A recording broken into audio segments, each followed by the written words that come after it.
各位亲爱的朋友，大家好，我是看老师。我们常常听到身边的人，甚至是我们自己，会有这样一种困扰：明明一整天也没做什么出众的活，可能就是坐在办公室里，或者在家里忙点家务，可是到了晚上，却感觉身心俱疲，好像整个人被掏空了一样。您去给医生看，做了不少检查，报告出来也说没什么大毛病，顶多就是气血比较虚，让您多休息。可是您会发现，这个休息效果似乎很有限，好像再怎么补眠，那种从骨子里透出来的疲惫感始终挥之不去。与此同时，您是不是也发现自己的脑子好像一刻也停不下来，为了一件还没发生的事忧心忡忡，为了一句别人无心的话辗转反侧，思绪就像一团解不开的乱麻，在脑海里千回百转，把您自己搞得精疲力尽。如果你有上面这些感觉，那么今天我们所要探讨的主题就和你有很深的关系，因为您很可能就是我们传统命理学或中医上所讲的一种特殊的体质——身弱。听到身弱这两个字，很多朋友可能会心头一紧，觉得哎呀，这是不是代表我的命比较不好？是不是比别人差一截？在影片的一开始，我一定要先郑重地跟各位朋友澄清一个观念：身弱绝对不等于命不好。在我们中华文化的智慧里，从来没有绝对的好与坏，只有合不合适。我打一个比方，你马上就能明白。如果说身强的人，他就像一辆马力强大的越野车，底盘稳，动力足，适合翻山越岭，挑战各种崎岖艰难的路况。那么身弱的人，他就像一辆精致省油的轿车，它的设计不是用来冲锋陷阵的，而是适合在平坦的公路上进行长途稳定的旅行。您说越野车和轿车哪一个比较好？没有标准答案。您让轿车去爬山，那肯定是自讨苦吃；您让越野车天天在市区里跑，那也是一种浪费。他们各自有最适合自己的道。所以身强的人，他的人生模式可能像是100米短跑，讲究的是爆发力，是冲刺；而身弱的人，他的人生更像是一场马拉松，他比的不是瞬间的速度，而是耐力，是续航力，是谁能用最少的能量跑到最远的地方。这就是根本的配置不同。我们这个时代最大的问题之一，就是用一套单一的标准去衡量所有的人，比如几岁就该事业有成，几岁就该成家立业，这些都是外界的标准，就像拿短跑的码表去衡量一个马拉松选手的成绩，这不是很荒谬吗？人生是您自己的，只有您最清楚自己的节奏。当您硬逼着自己这辆轿车去跟别人玩越野赛，您当然会觉得力不从心，痛苦不堪，最后甚至会弄到引擎熄火，全车报废。这也就是为什么古书上常常会有一句很耐人寻味的话，说身弱之人往往是非大穷即大贵。为什么会这么两极化呢？这就触及到身弱之人最核心的特质，也是他们最宝贵的天赋，那就是思虑。身弱的人通常心思都特别的细腻敏感，他们的观察力就像高倍数的显微镜，能够看到别人忽略的细节，能够感受到事物细微的变化，所以他们往往能比别人更快地看透事情的本质，抓住问题的核心。他们不喜欢硬碰硬，更擅长运用智慧和策略，谋定而后动。他们就像一位棋手，在落子之前已经在脑中推演了数十步的变化，也像一位潜伏的狙击手，他可以长时间的观察等待，不出手则已，一出手必定是命中要害。但是凡是有利就有弊，这个最大的优点也恰恰是他们最大的罩门。因为想得太多太深太远，就非常容易陷入我们常说的思想上的巨人，行动上的矮子的困境。他们凡事都求一个万全，总希望等到天时地利人和都齐备了，自己有100%的把握了，才愿意踏出第一步。说好听一点，这叫做谨慎；说得不客气一点，就是容易瞻前顾后，犹豫不决。这就导致了一个关键性的结果：如果他们身处的环境很好，或者命中有贵人提携，有人能在他最困惑的时候帮他点破那层最关键的窗户纸，哇，那他一旦想通了，开窍了，他过去所有深层的思虑都会瞬间转化为巨大的能量，让他一飞冲天，成就绝对不可限量。但最怕的是什么呢？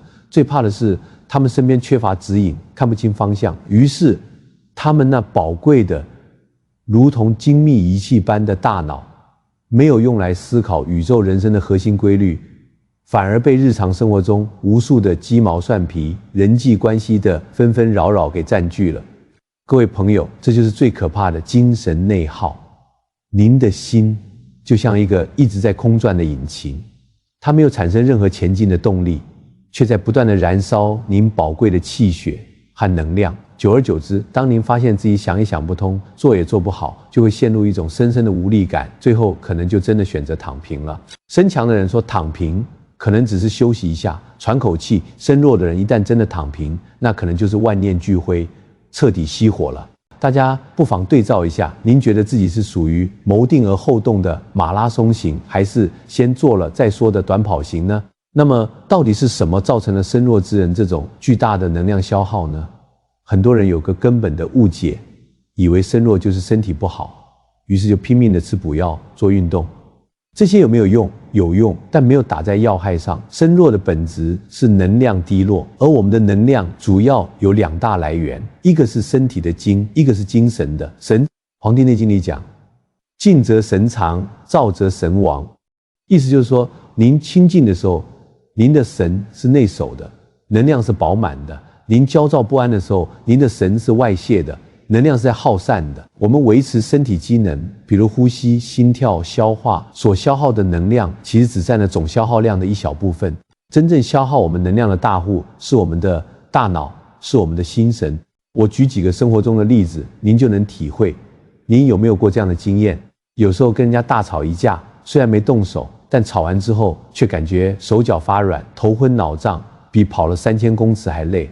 或者像我们做老师的、做顾问的，跟人讲了一下午的话，虽然坐着没动，但结束后却感觉口干舌燥，元气大伤。甚至您可能一整天都躺在床上养病，什么也没做，但脑子里一直在烦恼一件事。结果到了晚上，您感觉比夏天耕作了1天还要疲惫。这就证明了，真正让我们疲惫的不是身体的劳动，而是心神的损耗。在我们道家的观念里，最讲究的就是能量的积存。道家认为，人的身体就像一个能量的容器，而我们身上有很多开口，会让能量不断的泄露出去。这些开口是什么？就是我们的眼、耳、鼻、舌、身、意这6根。眼睛是个漏口。你每天花好几个小时漫无目的的滑手机，看那些八卦新闻、是非恩怨，您的眼神之光就在不知不觉中漏掉了。耳朵是个漏口，您喜欢听东家长西家短，听那些负面的抱怨和闲话，您的耳神就在这些杂讯中耗损了。嘴巴更是个大漏口。古人说病从口入，祸从口出，其实还有第3句，利从口出。您话讲多了，尤其是讲那些没有意义的废话、抱怨的话，您的气就散掉了。而这其中泄露能量最快、最厉害的是我们的意，也就是我们的念头。您脑子里每一个胡思乱想的念头，每一次忧虑，每一次恐惧，每一次愤怒，都是在进行一次能量的泄露。这就是为什么我们前面说精神内耗是生命能量最大的小偷。所以道家修行有一个非常高的境界，叫做无漏。修炼成一个无漏之身，就是把这些能量泄露的开关全部都给关上，让生命能量不再外泄，转而向内积存。怎么关呢？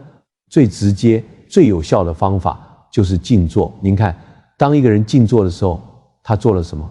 他把眼睛闭上了，阻断了视觉的泄露；他把嘴巴闭上了，停止了语言的泄露；他身体不动，减少了身体动能的泄露；他凝神专注于呼吸，把涣散的意念收回到自己的身体里。当您能够这样练习，慢慢的，您外放的心神就会开始向内收敛，您的能量不再白白的浪费在外界的纷扰和内心的斗争上，您的身体就像一个只进不出的聚宝盆，元气就会一天比一天充沛。当您积蓄的能量足够了，您的身体自然就会由弱转强，这才是从根本上解决问题。您可能会觉得老师讲的这些道家智慧是不是有点玄，离我们的现实生活是不是有点远？我必须跟各位报告，一点也不，因为这些几千年前的古老智慧和当今世界最前沿的心理学，特别是一种被称为接纳与承诺疗法 ACT 的理论，可以说是殊途同归，不谋而合。在心理学上有一个非常重要的技术，叫做认知解离。这4个字听起来很学术，我把它翻译成白话，您一听就懂。它的意思就是您不是您的念头。我们之所以会痛苦，会内耗，就是因为我们常常把自己跟自己的念头紧紧地捆绑在一起。我们误以为念头就等于事实。比如今天有人批评您，你这件事做得真糟糕，这个念头一进到您的脑海，您立刻就把它等同于我就是一个糟糕的人。于是您开始感到举愤、羞愧、自我怀疑，然后花费大量的精神能量去跟这个念头搏斗。而认知解离要教您的就是练习去观看您的念头，而不是成为您的念头。您要在心里培养出一个观察者。当你很糟糕，这个念头升起的时候，您内心的这个观察者只是静静地看着它，然后在心里标注一下，哦，我注意到一个关于我很糟糕的念头现在出现了。您要明白，这个念头它只是一个念头而已，它就像天空中的一片浮云，来了又会走，它不代表天空本身，您才是那片广阔宁静的天空，您只是拥有这个念头，但您不是这个念头。当您能够这样练习，您就把自己和那个念头拉开了一段距离，您就不会再被它牵着鼻子走，不会再被它卷入情绪的漩涡，您只是看着它来，看着它走，就像在岸边看着河水流过，而您自己稳稳地站在岸上。各位朋友，您仔细品味一下，这个心理学讲的观察者，是不是就和我们前面讲的道家静坐那种念起不随的功夫是完全一样的道理？他们都在教我们同一件事，如何从内心的战场上撤退，如何停止无谓的精神内耗。如果您听懂了这个最关键的核心，如果您也认同我们人生最大的功课就是守住自己的能量，恳请您在留言区打上守住能量4个字，让我们彼此提醒，相互加持。那么明白了这个根本原理之后，我们在日常生活中具体可以怎么做呢？我给身弱的朋友一个非常形象的建议，去向猫学习。你有没有仔细观察过猫？他们永远是一副慵懒自在、气定神闲的样子。他们有自己独特的生活节奏，不慌不忙，绝不会被外界打乱。他们最懂得如何让自己待在最舒服的状态，也最懂得如何节省能量。身弱的人就要活出这种猫的智慧。首先，您要懂得示弱。这里的示弱不是懦弱，而是一种高度的智慧。意思是，您要知道自己的能量是有限的，不能像身强的人那样硬拼。事情做完了，就要立刻让自己放松下来，不要一直处于紧绷的战备状态。其次，您要学会借力，多去大自然中走走，晒晒太阳，踩踩土地，听听鸟鸣。天地之间有取之不尽的能量，您要学会为自己充电。再来，也是非常重要的一点，您要学会远离那些消耗您能量的人、事物。有些人一见面就是抱怨诉苦，有些场合充满了比较和竞争，这些都是在消耗您的能量场。您要为自己建立一个干净清爽的生活圈。您不是孤僻，您只是在保护自己宝贵的能量。基于猫的智慧，我给身弱的朋友几个具体的可以马上实践的功课。第一是念头的断舍离。您要知道，您的每一个念头都是在消耗能量，所以您要练习把宝贵的心力只用在当下最重要的1-2件事情上，不要在脑中同时运行好几个程式。目标越少，您的能量就越集中，成功的几率也越大。第二是社交的断舍离。人际关系是我们精神内耗的一大来源。磁场不对、三观不合的人，就不要再勉强自己去应酬了，把时间和情感留给那些真正能滋养您、让您感到舒服的人。第三，也是最深刻的一点，叫做放下助人情节，尊重他人命运。身弱的人因为心思细腻，同理心也特别强，看到别人受苦，总会忍不住想去拉一把，想去拯救对方。您想救您的父母，救您的手足，救您身边的朋友，结果往往是您自己被拖得精疲力尽，对方却还在原地打转。您要明白一个宇宙的真理，每个人都有他自己的生命功课，有他自己必须要承受的苦。那个功课谁也替他做不了，那个苦谁也替他受不了。古人说衣不叩门，道不顺路，意思是除非对方真心准备好了，主动来求助，否则您再怎么努力都是徒劳无功的。您强行的介入，不仅消耗了自己，更是干扰了别人的因果。您唯一能做的是把自己活好活明白。当您自己成为一盏灯塔，您自然就能照亮那些准备好航行的人。最后，我想送给所有身弱的朋友一个终极的心法，这也是《道德经》里最核心的智慧，那就是无为。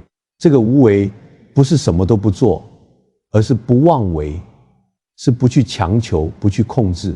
身弱的人因为想得多，所以控制欲也特别强，总希望所有事情都能在自己的掌控之中，照着自己写好的剧本上演。您要练习的是允许失控，您要全然的去信任生命本身，相信它有最好的安排。您想一想，如果人生真的完全照着您狭隘的想象去发生，那是不是也挺无趣的？您是不是也因此错过了那些比您想象中更好的可能性？您要做的不是紧紧地抓着方向盘不放，而是学会放松下来，去享受沿途的风景。